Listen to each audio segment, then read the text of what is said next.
We've got breaking news here in Chopinlandia, a major update to the case of the recently unearthed Waltz in A minor attributed to Chopin. A smoking gun, if you will, on the question of the music's authorship. A message by Chopin has just been discovered written down on the very same rare paper type as that of the Waltz manuscript found in the Morgan Library in 2024. And in that message, it appears that Chopin actually refers to that very waltz. A couple of weeks ago, Robin McClellan, the curator at the Morgan, reached out to say that he had been contacted about an upcoming auction in Berlin, the Stargard. And he said, there's a manuscript that we're interested in, and could I take a look at it? And I took a look, and it was a song that I knew, a song called Poseł, which is Polish for messenger. The handwriting looked to me similar to that on the Morgan Waltz manuscript, just in its basic characteristics.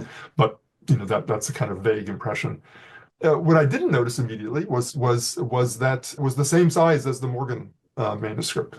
Then the things started going off in my brain that we needed to follow up on this. Before the manuscript was sold by Stargard, we were able to get them to measure the dimensions of the staves, and they were exactly the same as in the Morgan manuscript. I thought that certainly that's all that one would need. But it gets better because.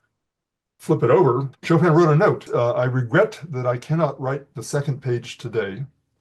If there were time, I would write The Soldier, the first song. You will get it and the waltz that I promised Linoche so long ago. The waltz that Chopin's referring to must be the waltz that's now in the Morgan Library. So there we have Chopin in his own hand, basically taking ownership of this piece that we were making suppositions about, but and well-founded ones, it seems to me. But this is if you have it from the horse's mouth, it's in a way the last bit of evidence that we needed.